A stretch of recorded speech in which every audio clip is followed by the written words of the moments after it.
Hello दोस्तों, जेके ITI मंत्री YouTube channel में आप सभी का स्वागत है। दोस्तों, आज हम एम्प्लॉयबिलिटी स्किल से रिलेटेड एक वेरी इंपॉर्टेंट टॉपिक लेकर उपस्थित हुए हैं। दोस्तों, ये टॉपिक है टेंस का। टेंस का यूज हम कैसे कर सकते हैं, उसके लिए जो भी ट्रिक्स है वो इस पार्ट में हम आपको बताएंगे। इस पार्ट में हम प्रेजेंट सिंपल टेंस का यूज कैसे कर सकते हैं, किस प्रकार इसे हम इजीली याद रख सकते हैं, इस पर हम ट्रिक बताएंगे और आप इसका यूज ज़रूर सीख जाएंगे। तो चलिए दोस्तों, शुरू करते हैं आज का वीडियो। दोस्तों, यदि टॉपिक पसंद आए तो लाइक करना और अपने फ्रेंड्स के साथ शेयर करना। दोस्तों, मैं जानता हूँ कि आपने टेंस पर बहुत सारे वीडियोस देखे होंगे, पर आपको यदि पूरा नॉलेज नहीं हुआ है या फिर आपको कोई भी डाउट है तो इस वीडियो के बाद आपका क्लियर हो जाएगा। तो चलिए शुरू करते हैं आज का टॉपिक। तो पहला तो हमारे पास यही बात है कि टेंस किसे कहते हैं। तो टेंस को हिंदी में कहते हैं काल, यानी कि समय। ये इसका हिंदी अर्थ है। और टेंस टेंस की परिभाषा देख ली जाए तो इसमें है, टेंस समय को दर्शाते हैं। किसी भी वाक्य से क्रिया यानी वर्ब का होने का जो समय होता है वही उसका टेंस है, कि किस समय में वो क्रिया संपन्न हुई या पूर्ण हुई, कंप्लीट हुई, ये वो समय होता है, उसे टेंस कहते हैं। उस क्रिया के दर्शाने वाले समय को हम टेंस कहते हैं। और इंग्लिश में इसकी बात की जाए तो tense denotes time from any sentence is the time of having a verb. The time represents that action is called tense. यानी सिंपल सी बात यह है कि टेंस उस टाइम को डिनोट करता है जिससे वाक्य में वर्ब के कंप्लीट होने का जो टाइम होता है उसे टेंस डिनोट करता है। The the time represent that action is called tense. काम के संपन्न होने को ये टेंस कहते हैं और टेंस को हिंदी में काल कहते हैं। तो चलिए देख लेते हैं कि टेंस कितने प्रकार की होती है। तो टेंस के तीन प्रकार है, थ्री टाइप्स ऑफ टेंस, यानी कि तीन प्रकार की होती हैं टेंस। तो पहला है हमारे पास प्रेजेंट टेंस, पास्ट टेंस और फ्यूचर टेंस, यानी कि वर्तमान काल, भूतकाल और भविष्य काल। वर्तमान काल वह होता है जो अभी चल रहा है हमारा, वह वर्तमान काल है। भूतकाल यानी कि पास्ट पास्ट टेंस होता है, जो बीत चुका है उसे भूतकाल या पास्ट कहते हैं। और फ्यूचर जो भविष्य काल है, जो आगे आने वाला है। ये तीनों काल होते हैं। ये टेंस के प्रकार है, प्रेजेंट टेंस, पास्ट टेंस और फ्यूचर टेंस। तो प्रेजेंट टेंस, आज हम इस वीडियो में प्रेजेंट टेंस के बारे में बात करेंगे, उसका यूज कैसे कैसे कर सकते हैं, उस पर क्या क्या ट्रिक्स है और किस तरह हम टेंस में कम याद करके ज़्यादा नंबर प्राप्त कर सकते हैं, इस पे हम इस वीडियो में बात करेंगे। तो चलिए देख लेते हैं कि प्रेजेंट टेंस वर्तमान काल क्या है। तो किसी भी वाक्य में प्रयुक्त प्रयुक्त क्रिया वर्तमान में पूर्ण होती है तो वह वाक्य वर्तमान का होता है। यानी कि क्रिया के वर्तमान में पूर्ण होने को वर्तमान काल कहते हैं। इसमें देख लीजिए, if the verb used in sentence is presently then the sentence is of the present tense। यानी कि वाक्य में प्रयुक्त क्रिया यदि प्रेजेंट की है, यानी कि वर्तमान की है, तो वह वाक्य वर्तमान काल का या प्रेजेंट टेंस का होगा। अब प्रेजेंट टेंस के चार पार्ट होते हैं, यानी कि प्रेजेंट टेंस के चार प्रकार होते हैं, टाइप्स होते हैं। पहला है present simple tense, present continuous tense, present perfect tense और प्रेजेंट परफेक्ट कंटिन्यू टेंस। तो सिंपल सी बात है कि present tense, present simple tense को प्रेजेंट इंडेफिनेट टेंस भी कहते हैं। कभी कभी एग्जाम्स में ये लिखा हो सकता है, तो आप इन दोनों का नाम को याद करें। प्रेजेंट सिंपल होता है जिसमें हम डेली रूटीन हैबिचुअल एक्शंस होते हैं, वो प्रेजेंट सिंपल होता है। कंटिन्यूज जो काम अभी चल रहा है। प्रेजेंट सिंपल में वे काम आते हैं जो हम रोज करते हैं, यानी कि हमारी डेली रूटीन के काम होते हैं, वो प्रेजेंट सिंपल में आते हैं। प्रेजेंट कंटिन्यूज टेंस, यानी कि जो काम हम कर रहे हैं और चल रहा है, खत्म नहीं हुआ है, वह प्रेजेंट कंटिन्यूज टेंस का काम होता है। प्रेजेंट परफेक्ट का काम होता है वो काम जो खत्म हो चुका है परंतु उसका हमारी प्रेजेंट पर असर होता है, वह प्रेजेंट परफेक्ट होता है। जो काम खत्म हो चुका है उसे हम पास्ट में करते हैं, परंतु जो काम खत्म हो चुका है परंतु उसका असर हमारी प्रेजेंट पे है तो वह प्रेजेंट परफेक्ट टेंस होता है। और चौथा है प्रेजेंट परफेक्ट कंटिन्यू। जो काम कई सालों से, जैसे मैं यहाँ 5 वर्षों से रह रहा हूँ, मैं 5 दिनों से पत्र लिख रहा हूँ या मैं 5 घंटे से पढ़ रहा हूँ, जो काम पास्ट में शुरू हुआ था परंतु अब तक चल रहा है वह प्रेजेंट परफेक्ट कंटिन्यू होता है, जिसमें टाइम और समय दिया होता है। और इसमें इसकी पहचान की एक ही ट्रिक है, सिंस या फोर प्लस टाइम। ये हम अगले पार्ट में देखेंगे। आज हमारे पास पार्ट है प्रेजेंट सिंपल टेंस। आज हम प्रेजेंट सिंपल पर बात करेंगे, इसके बारे में ट्रिक्स और सारी बातें करेंगे। ये 3 अगले पार्ट में होंगे। तो चलिए बात कर लेते हैं हमारी प्रेजेंट सिंपल टेंस या प्रेजेंट इंडेफिनिट टेंस के बारे में। हमारा टॉपिक यहाँ से शुरू होता है, प्रेजेंट सिंपल टेंस। यानी कि प्रेजेंट सिंपल टेंस की पहले तो पहचान कैसे करें कि ये वाक्य प्रेजेंट सिंपल का है। तो इसमें एक सरल सीखा है, यदि यदि आपके हिंदी वाक्य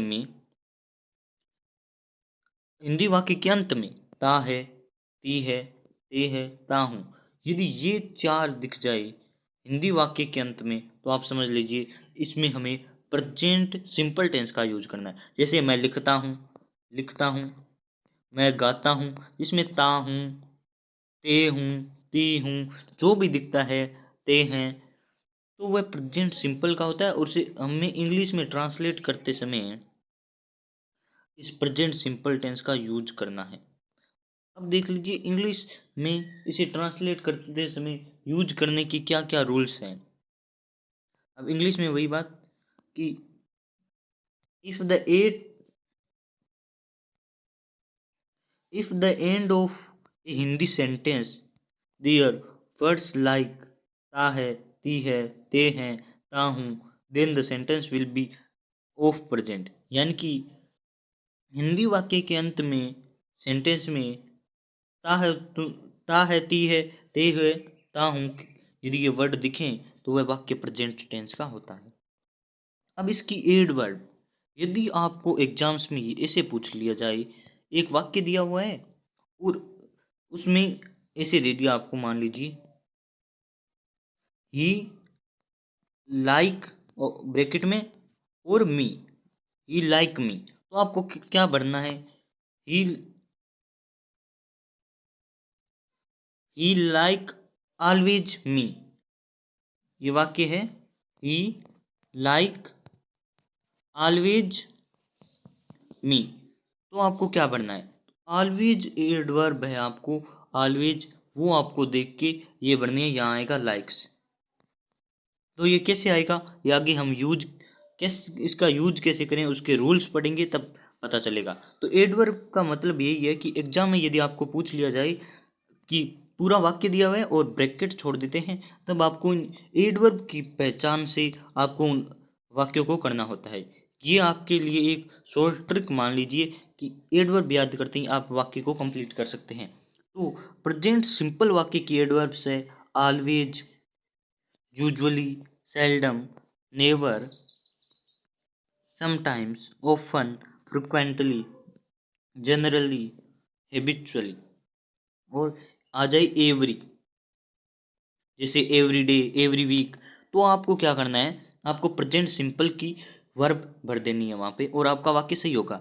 देख लीजिए, पहले एक है always, usually, seldom, never, every day, every week, every month, every year, sometimes, often, frequently, generally, habitually. यानी कि इनमें से कोई भी वर्ड आपको सेंटेंस में दिख जाए तो आप समझ लीजिए वह प्रेजेंट सिंपल का सेंटेंस है। आपको वहाँ वर्ब की फर्स्ट फॉर्म भरनी है, वो आपको मैं आगे बताता हूँ। आप इन वर्ड्स को याद कर सकते हैं या फिर वीडियो को पॉज करके लिख सकते हैं। आगे हमारे पास है प्रेजेंट सिंपल, यानी कि ये प्रेजेंट सिंपल के वेरी इंपॉर्टेंट टॉपिक्स है। तो है प्रेजेंट सिंपल टेंस में हमेशा वर्ब की फर्स्ट फॉर्म होगी, यानी कि वर्ब क्रिया होती है। वर्ब की आपको समझा देता हूँ अलग से। वर्ब वर्ब यानी हिंदी में इसे क्रिया कहते हैं। इसका वीडियो आगे अपलोड किया जाएगा, तो आप उसे जरूर देख लीजिएगा। तो क्रिया के 3 टाइप्स होते हैं, फर्स्ट फॉर्म, सेकंड फॉर्म और थर्ड फॉर्म। ये 3 टाइप या 3 फॉर्म में वर्ब होती है। फर्स्ट फॉर्म प्रेजेंट के लिए होती है, सेकंड पास्ट के लिए होती है, और थर्ड होती है परफेक्ट के लिए। प्रेजेंट परफेक्ट, पास्ट परफेक्ट और फ्यूचर परफेक्ट में हम इसका यूज करेंगे। तो यदि हमें प्रेजेंट सिंपल का सेंटेंस बनाना है तो हमें फर्स्ट फॉर्म यूज करनी है। तो आप वर्ब्स याद करें रोज, 10 वर्ब्स रोज याद करें। और यदि सिंपल प्रेजेंट का आप वाक्य बनाना चाहते हैं तो आप वर्ब की फर्स्ट फॉर्म जैसे गो, कम, गेट, ये होती है, ये वर्ब की फर्स्ट फॉर्म होती है। इन्हें याद करें, इनका प्रेजेंट सिंपल के टेंस में यूज होता है और हमेशा आपको यही यूज करनी होती है। ये इसका एक रूल है। दूसरा रूल हमारे पास है प्रेजेंट सिंपल टेंस की हेल्पिंग वर्ब, इसकी हेल्पिंग वर्ब डू होती है। तो आपको कहीं कहीं बताया जाता है कि प्रेजेंट सिंपल की हेल्पिंग वर्ब डू भी होती है और डज भी होती है। डज भी होती है, 2 होती है। आपको आपको ऐसे बता देते हैं कि इसकी एक है डू और दूसरी है डज। तो वो डज कैसे बनी वो आगे हम बताएंगे। तो आपको केवल इतना याद रखना है कि प्रेजेंट सिंपल टेंस की हेल्पिंग वर्ब होती है डू। क्या होती है? डू होती है। बस आपको इतना याद रखना है कि इसकी हेल्पिंग वर्ब डू होती है। अब है first form. Present simple tense में वर्ब की फर्स्ट फॉर्म के साथ एस या ईएस यूज किया जाता है। यानी कि प्रेजेंट सिंपल टेंस में आप सेंटेंस बनाओगे तो वर्ब की फर्स्ट फॉर्म यूज करेंगे और उसके साथ एस या ईएस ऐड कर देंगे। इनकी फर्स्ट फॉर्म मान लीजिए गो है, तो इसके साथ आप ईएस ऐड कर देंगे। वो कैसे करना है वो भी मैं आगे बताऊंगा आपको। तो अब आप देख लीजिए। अब उसके हैं use of present simple tense. आपको प्रेजेंट सिंपल टेंस के यूज कहाँ कहाँ करने हैं, कौन कौन सी परिस्थिति में आप प्रेजेंट सिंपल के टेंस के यूज करेंगे। तो इसके लिए डेली एक्टिविटीज, आपकी जो भी डेली एक्टिविटीज डेली रूटीन से रिलेटेड है उसमें आप प्रेजेंट सिंपल का यूज कीजिए। हैबिचुअल एक्शन, यानी कि आपकी जो भी आदतन कार्य है, हैबिचुअल एक्शंस है, उसमें आप प्रेजेंट सिंपल का यूज कीजिए। यूनिवर्सल ट्रूथ, यानी कि जो यूनिवर्सल ट्रूथ है, सार्वभौमिक सत्य है, उनमें आप इसका यूज कीजिए। जैसे इसका एक एग्जांपल लेते हैं कि sun rises in the east, यानी कि सूर्य हमेशा ये पूर्व में उगता है। ये सार्वभौमिक सत्य है, यानी यूनिवर्सल ट्रूथ है। इसमें आप प्रेजेंट सिंपल का यूज कर सकते हैं। फ्यूचर प्लान्ड प्रोग्राम, यानी कि जो पहले से निर्धारित कार्य हैं, जो आपने पहले से फिक्स कर रखे हैं कि मैं अगले हफ्ते जयपुर जाऊंगा या पीएम मोदी सोमवार को भाषण देंगे, जो भी है ये पहले से प्लान होते हैं, ये सिंपल प्रेजेंट के होते हैं। और इनहेरेंट क्वालिटी, जो जन्मजात गुण होते हैं ना, वो वो हमेशा सिंपल प्रेजेंट में होते हैं। जैसे a mother loves her children, यानी कि एक माँ अपने बच्चों से प्रेम करती है, ये जन्मजात गुण है। सारी माँ अपने बच्चों से प्रेम करती है। अब है साइंटिफिक थ्योरीज, यानी कि जो वैज्ञानिक थ्योरी है, सिद्धांत है, वो हमेशा सिंपल प्रेजेंट में होंगे। जैसे water contains hydrogen and oxygen, यानी कि जल में हाइड्रोजन और ऑक्सीजन होता है, ये साइंटिफिक थ्योरी है। न्यूज़पेपर की हेडलाइन होगी ना, वो हमेशा सिंपल प्रेजेंट में होगी। और रनिंग कमेंट्रीज, आंखों देखा हाल होता है, वो भी सिंपल प्रेजेंट में होता है। तो ये इसके यूजेज है, यानी कि इतने टाइप्स, इतने हमारे पास है कि यदि ये हमारे पास हो ना, तो हम सिंपल प्रेजेंट का यूज करेंगे। अब है सब्जेक्ट, यानी कि सब्जेक्ट कितने प्रकार के होते हैं ये हमें पता होना चाहिए। तो सब्जेक्ट 2 प्रकार के होते हैं, सिंगुलर और प्लूरल, यानी कि एक वचन बहुवचन। एक वचन में ही, सी, इट या नेम। ही, सी, इट यानी कि वह लड़का, वह लड़की, वह वस्तु, या वह जानवर और किसी का नाम। यदि ये होना तो हमारे पास सिंगुलर सब्जेक्ट होगा, और प्लूरल में दे, आई, वी, यू। यदि यानी कि वे बहुत, आई यानी मैं, वी यानी हम, और यू यानी तुम। यदि ये होना तो ये प्लूरल सब्जेक्ट है। तो आपको मैंने पहले बताया था कि सिंपल प्रेजेंट में हमेशा आपको एस या ईएस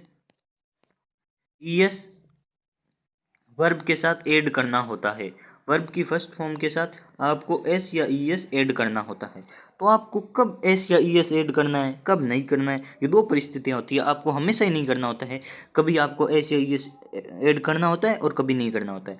तो आपको सिंगुलर के साथ वर्ब होना, जब आपका सब्जेक्ट वाक्य का कर्ता यदि सिंगुलर हो तब आपको वर्ब के साथ एस या ईएस ऐड करना होता है। और यदि आपका वाक्य का सब्जेक्ट इनमें से कोई हो, प्लूरल हो, आई, वी, यू, दे यदि हो, तो आपको केवल वर्ब की फर्स्ट फॉर्म लिखनी है।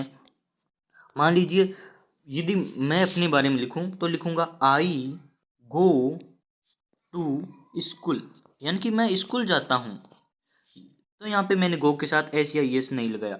और यदि मैं किसी और की बात करूं, मान लीजिए वह नेम के ले लेते हैं कि Ram, Ram goes to school आएगा, गोज टू स्कूल, यानी कि गो के साथ मैंने एस या एस लगाया क्योंकि वह सिंगुलर है। तो सिंगुलर वर्ब के साथ एस या एस लगेगा, और इसके साथ वर्ब के साथ एस या एस नहीं लगेगा। ये केवल वर्ब की फर्स्ट फॉर्म होगी।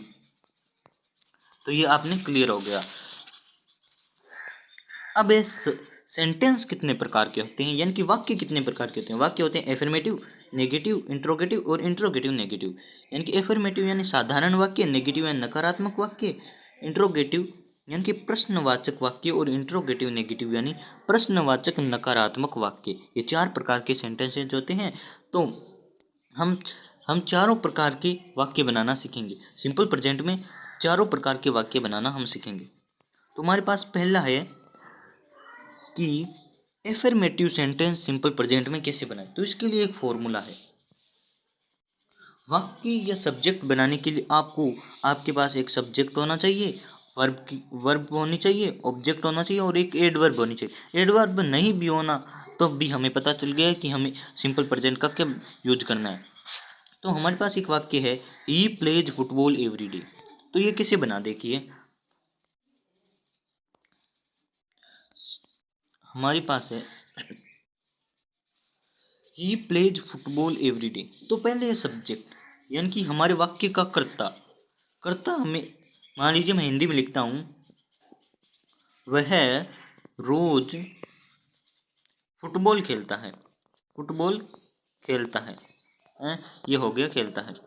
तब हमारे पास हमारी हिंदी के अनुसार हमारे पास ता है आ गया। तब हम इसे इंग्लिश में कैसे बनाएंगे, तो वह लड़का है, खेलता है इसलिए वह लड़का है, उसे इंग्लिश में कहते हैं ही। रोज खेलता है तो एडवर्ब को चाहे आप यहाँ लगाइए या फिर पीछे लगाइए, तो मैं इसे पीछे लगाना पसंद करूंगा। ही, फिर आएगी हमारी वर्ब, वर्ब यानी कि खेलने को इंग्लिश में कहते हैं प्ले। और हमारा ये सब्जेक्ट है सिंपल, सिंगुलर है। सिंगुलर मैंने बताया था, ई, सी, इट, नेम जो भी होता है वो सिंगुलर होता है। ये ही सिंगुलर है, इसलिए मैंने वर्ब की फर्स्ट फॉर्म के साथ एस लगा दिया।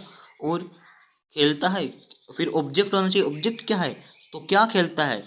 यदि हम पूछे कि क्या काम करता है, तो वह खेलता है। क्या खेलता है, तो फुटबॉल खेलता है। फुटबॉल हमारा ऑब्जेक्ट है, तो ऑब्जेक्ट रख दिया और फिर इसके बाद एडवर्ब भर दी, एवरीडे। ये हो गया हमारा वाक्य, ही प्लेज फुटबॉल एवरीडे। अब आप पूछेंगे कि इसके साथ एस लगाया, ईएस क्यों नहीं लगाया। तो मैंने आपको बताया था कि वर्ब की फर्स्ट फॉर्म के साथ एस या ईएस ऐड करते हैं। तो मैंने इसमें एस लगाया, ईएस क्यों नहीं लगाया, तो देखिए जिस वाक्य की जिस वर्ड के अंत में double S, C H, S H, O, double S, C H, O, X, S H या फिर जेड, इन तीनों में से, इन छहों में से जो भी होता है ना, तब उसके पीछे लगाते हैं ई, ई एस, ई एस। और यदि इनके अलावा कोई भी हो तो हम एस लगाएंगे। तो इसमें प्ले में क्या है, अंत में वाई है, वाई इनके अलावा है, इसलिए। तो चलिए बात कर लेते हैं नेगेटिव सेंटेंसेज की, कि नेगेटिव सेंटेंसेज आ जाए तो हमें किस प्रकार से सेंटेंस बनाना है। तो आपके लिए ये फॉर्मूला ये गलत लिखे हुए हैं, तो आप इन पे ध्यान न दें। तो आपको करना क्या है, नेगेटिव सेंटेंसेज बनाते समय आपको फॉर्मूला है कि subject plus do not, do not या फिर डज नॉट। अब आप पूछेंगे कि मैंने बताया था इसकी हेल्पिंग डू होती है, तो डज कैसे आया। तो मैंने बताया आपको कि वर्ब होती है ना, उसके एस या ई एस जोड़ते हैं, और नेगेटिव सेंटेंस में एस या ई एस हेल्पिंग वर्ब के साथ जुड़ता है। इसलिए डू की जगह हम सिंगुलर में डज यूज करते हैं, और प्लूरल के लिए हमने डू यूज करते हैं। तो वह एक्चुअल में हेल्पिंग वर्ब उसकी डू है, और सिंगुलर के लिए हमने एस या ई एस इसमें लगा देते हैं, इसलिए ये डज बन जाता है। तो इसका फॉर्मूला है subject plus do plus note plus verb की फर्स्ट फॉर्म और प्लस ऑब्जेक्ट, ये इसका फॉर्मूला है। अब कोई एग्जांपल ले कि वह रोज क्रिकेट नहीं खेलता है, तो इसका एग्जांपल बन जाएगा ही डज नॉट। अब आप पूछेंगे डज कैसे आया, तो आप एक बार कर दीजिए, मान लीजिए कर दिया, ही डू नोट प्ले, आप प्ले एवरी डे, वह रोज क्रिकेट नहीं खेलता है या वो रोज नहीं खेलता है। तो आपने पहले पढ़ा है कि वर्ब के साथ एस या ई एस लगाओ, तो यहाँ एस या ई एस लगाना होता है, पर इसकी हेल्पिंग वर्ब ये है, इसके लिए यहाँ एस या ई एस लग जाता है, तो ओ है इसलिए ई एस लग गया। He does not play every day, वो रोज नहीं खेलता, इसलिए ये नेगेटिव सेंटेंस में आपको वर्ब डू याद कराइए, और ये डू या डज दो होती है। अब इंटरोगेटिव सेंटेंस की बात की जाए तो इसमें डू या डज पहले आएगा, फिर सब्जेक्ट, फिर फर्स्ट फॉर्म प्लस ऑब्जेक्ट, और लास्ट में क्वेश्चन मार्क। ये बहुत जरूरी है, आप इसे ध्यान रखें। अब एग्जांपल लिया जाए तो यहाँ आएगा does, does he play football every day, क्या वह रोज फुटबॉल खेलता है, तो ये सेंटेंस बन गया। चलिए आप एक एग्जांपल लीजिए, जैसे राम, क्या राम लिखता है, तो हो जाएगा does Ram, does Ram right, क्या राम लिखता है। तो ये सेंटेंस बन गया इंट्रोगेटिव में, और क्वेश्चन मार्क लगाना न भूलें। अब इंट्रोगेटिव नेगेटिव यानी कि प्रश्नवाचक प्रश्नवाचक और नकारात्मक वाक्य, तो इसमें डू या डज आएगा, सब्जेक्ट आएगा प्लस नोट आएगा, और वर्ब की फर्स्ट फॉर्म ऑब्जेक्ट आएगा। तो ये इसका फॉर्मूला है, फॉर्मूला सेम है, या नोट लगाना है बस। ये हो गया does, does he note play football every day, वह रोज क्रिकेट नहीं फुटबॉल नहीं खेलता है। तो अब सिंपल से एक एग्जांपल कर लेते हैं कि हमें प्रेजेंट सिंपल टेंस समझ आया या फिर नहीं। तो श्याम लाइक माई पेन, इसमें होगा Shyam likes my pen, Shyam singular है, इसलिए एस या एस लगाना जरूरी था। Classmates do not disrespect Ram, यानी कि इसमें एस या एस नहीं आएगा, क्योंकि क्लासमेट्स प्लूरल है, और जब प्लूरल हो जाए तो वर्ब की फर्स्ट फॉर्म के साथ एस या एस नहीं लगाना होता है। तो classmates do not disrespect Ram, Ram की सहपाठी वो अनादर नहीं करते हैं। अब यूनिवर्सल ट्रुथ का सेंटेंस आ गया, इसमें आप पूछेंगे कि कोई भी एडवर्ब नहीं दी हुई है, तो हम क्यों माने कि ये सिंपल प्रेजेंट का है। तो ये यूनिवर्सल ट्रुथ है, ये सार्वभौमिक सत्य है कि पृथ्वी सूर्य के चारों ओर घूमती है या फिर चक्कर मारती है। तो द अर्थ मूव्स, यानी कि एस या एस लगेगा, और मूव ये होता है, इसके लिए एस लग गया। मूव्स राउंड द सन, यानी कि सूर्य की ओर घूमती है पृथ्वी। I hope for the best result, यानी कि मैं अच्छे रिजल्ट के लिए सोचता हूँ या मैं आशा करता हूँ कि अच्छा रिजल्ट हो। तो होप के साथ एस या एस नहीं लगेगा, क्योंकि वह आई प्लूरल है। तो इसमें देख लीजिए कि सीधा सा गए सब्जेक्ट प्लस वर्ब की first form plus object. I subject है, वो प्लूरल है, एस या ई एस लगाना होता है, एस या ई एस लगाना होता है, तो प्लूरल है इसलिए एस या ई एस लगेगा नहीं। होप आ गया। फॉर द बेस्ट रिजल्ट, ये इसका ऑब्जेक्ट है। अब है ट्रीज अट्रैक्ट रेन्स, यानी कि पेड़ बारिश को आकर्षित करते हैं। तो ये एक साइंटिफिक, मान लीजिए साइंटिफिक थ्योरी है कि पेड़, ट्रीज प्लूरल है इसलिए अट्रैक्ट्स नहीं हुआ, एस या ई एस नहीं लगा, बस हो गया rains. We always remember God in our difficulty, हम हमेशा, तो आप यहाँ पूछेंगे कि ऑलवेज के साथ एस या ई एस क्यों लगाया, तो ये एक वर्ड है, ये एडवर्ब है, ये एस या ई एस नहीं लगाया क्योंकि वर्ब की फर्स्ट फॉर्म ये है। ये ऑलवेज आप कहीं भी रख सकते हो, वाक्य के आगे अंत में कहीं भी, ये एडवर्ब है, इसका कोई असर वाक्य पर नहीं पड़ता। हम हमेशा रिमेंबर करते हैं, या फर्स्ट फॉर्म आ गई, एस के साथ एस या एस नहीं लगा हुआ है, गॉड इन, हम हमारी कठिनाइयों में या मुश्किल परिस्थितियों में भगवान को याद करते हैं, ये हमारा गुण है। तो दोस्तों, यदि वीडियो पसंद आई तो इसे लाइक करें, अपने फ्रेंड्स के साथ ज़रूर शेयर करें तथा चैनल को सब्सक्राइब करना